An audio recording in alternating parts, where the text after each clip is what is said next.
What's up everyone, Jared the Toy Bro here, and we're going to take a look at the Build-A-Figure from the Thor Ragnarok wave, wrapping everything up. So we have got our Gladiator Hulk figure here, and I am really excited about this figure. I know I've said it a million times by now. I don't care for movie figures, I don't get into them, but you know, I've obviously gotten into them with this wave, and then he is technically a movie figure, but he really fits well with any Marvel Legends setup that you've got. He doesn't necessarily have to be a movie-only figure because at the end of the day, he doesn't employ that same kind of tech that they use to get the faces done, so he's just a big Hulk to me. Now, I'm sure we've all seen the trailer by now, so we know that Hulk in this movie, in this setup right here, is in his Gladiator mode, so he's got all this cool spacey armor. And this version of Hulk is actually, for those that aren't aware, from the Planet Hulk storyline. He's not a direct interpretation, but that's where the Gladiator Hulk, the Space Gladiator Hulk, comes into play. Excellent story. If you are into comic books and haven't read it, I would urge you to read it because Planet Hulk is just amazing.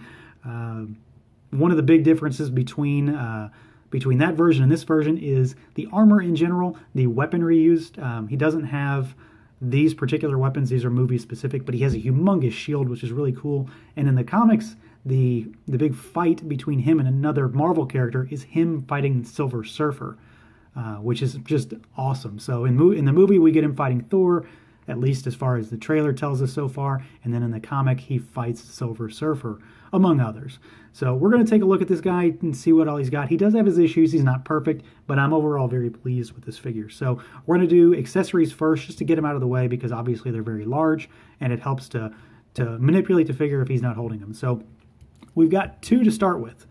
We've got this humongous axe, which is about 3.5 inches long. It's kind of got some patina paint job on the axe, the actual blade, and the counterweight to it. And then it's got this kind of grip that he can hold on. Now, if you can see, it's drooping. And that is where I said I have some gripes with this figure, that he's not perfect. And really my main complaints are these accessories. So we've got the axe here, and the accessories are cool, don't get me wrong. They are cool,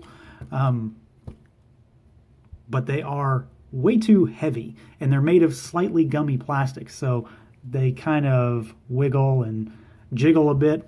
This thing, this big mace, this hammer, which looks kind of like some sort of spaceship engine block to me. That's the kind of vibe I get here.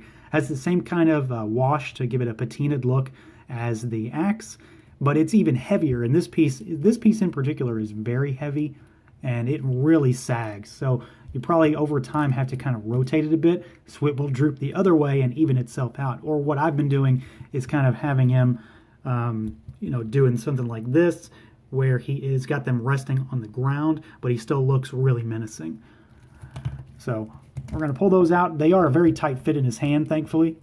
So the weapons are cool. I just wish they were not this material. I wish they were a bit more rigid, or maybe if this was slightly more hollow, because it's very dense. Now, as far as the figure itself, he is rather big. He's still not within scale, I don't think, though. So he's about 9 inches tall to the top of the helmet, with the comb that we get here, the kind of Centurion-looking helmet.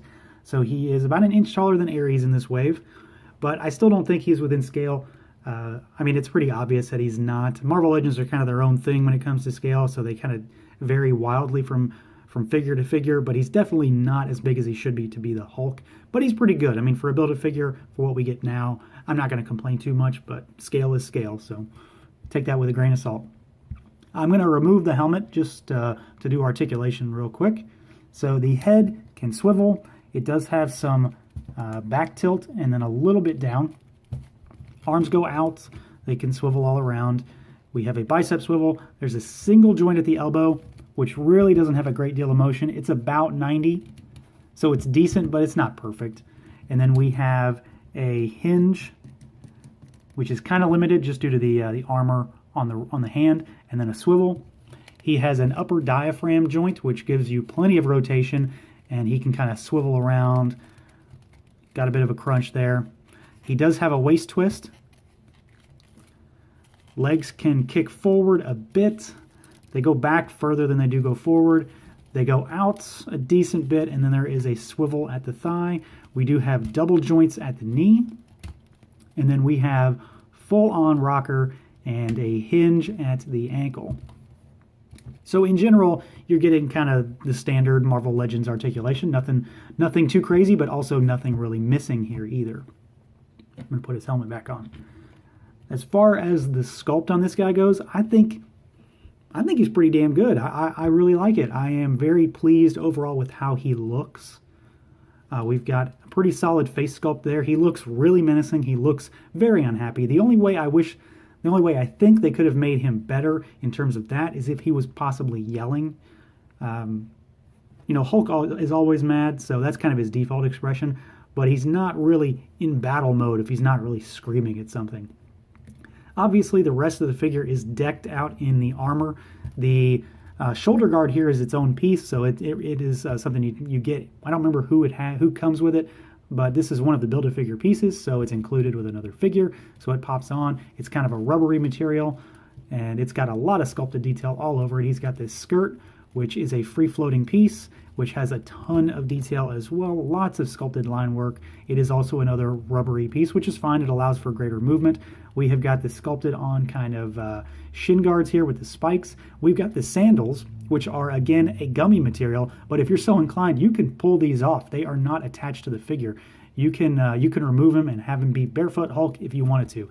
I'm never going to do that, but I think it's a very interesting and nice touch that they added. He has the really well sculpted gauntlets on the wrist with a lot of detail, and then the hand guards as well. And obviously the left arm is very different from the right. This has a more kind of plate armor look to him with some leather straps. All in all, just a lot going on. And then, of course, I'm going to take it off again. I should have left it off the first time. We have got this helmet, which has a lot of detail in it as well. The closer you look, the more you see in terms of spikes and lines. And then, of course, that huge comb at the top, which has a lot of detail sculpted in there as well. In that same regard, with paint, there is a lot of detail all over him in pretty much every place you want to look. So we'll go back to the helmet. We've got the painted kind of tribal lines that kind of bleed all over the figure. We've got a red that fades into a darker red and black on the comb. And then this thing has a bit of a wash in it as well. I'm going to leave this off maybe for good now. We've got the face again, which has not a whole lot of paint on it from a face perspective, but there is the painted eyes and the white, which is also very clean, very crisp, and it's very, very straight. The eyes look very good on this figure. The hair is obviously painted a dark green, blackish color, not really any wash in there, and then he again has the tribal markings on his face. He's got chest hair on his chest. We've got the tribal markings that go all the way down his chest, and one thing that I'm not sure, I'm assuming this is how it's supposed to be based on other figures I've seen so far and looking at the trailer, but it's kind of weird to me that the markings go over the armor rather than him being painted and then the armor being put on him. So while I can understand, if that's what they do in the movie, they put the armor on him and then they paint him up, it's fine, that's great. But in terms of this toy, this particular band wants to sag a lot on my figure, so I'm constantly having to readjust, and any kind of movement, it'll sag down and it'll kind of cover it again. So the lines do line up though. When it's in the correct place, everything sort of looks the way it's supposed to, but it's just kind of a little nitpicky thing for me. We've got more of that tribal paint on the right arm here. Lots of purple and silver going on with the overall theme for the leather skirt piece, the girdle, and then his bangle and the armor pieces on the right hand. And then we've got browns and blacks and silvers and kind of gunmetal grays all over the figure. And then, of course, we have got different colors on the overall shoulder pad here, which is a metallic blue, kind of a navy blue. And then there is a different shade of kind of a steely blue almost, if that makes any sense. And then we've got the kind of plate armor looking pieces here with it's kind of a light gold almost. It's not silver, but it's not gold either. It's kind of a mix between the two. It's a very light color, and then we've got the black straps. So there is a lot going on in terms of paint and sculpt with this guy, more than you would ever really get from anything other than a Hulk figure that wasn't in gladiator mode. Overall, I think this is a winner. I really think that this is a good execution for Marvel Legends of the Gladiator Hulk. character and figure. There are others coming. We've got a Mezco coming, and I don't buy those, but I'm sure it's going to be cool. And there's a Marvel Select coming, which looks really good as well. For a Build-A-Figure, though, I think this is a solid attempt at this character. Like I said before, the only real issues I have that aren't, stupid, nitpicky little things are that the accessories are going to warp over time just because of the fact that they are kind of gummy, and that hammer in particular is really heavy. So it's just something to keep a lookout for down the road. I am a huge fan of the Planet Hulk storyline and that character and that version of the Hulk in particular, so I'm really excited to have this kind of Hulk in my collection now. So that's pretty much all there is to it. He is a cool figure. He is a good figure in a pretty solid wave too. So he kind of caps off everything really nice for me. So that is going to do it for this look at the Marvel Legends Thor Ragnarok Gladiator Hulk figure. Let me know what you guys think down below. Feel free to like, share, subscribe, do that whole thing. And until next time.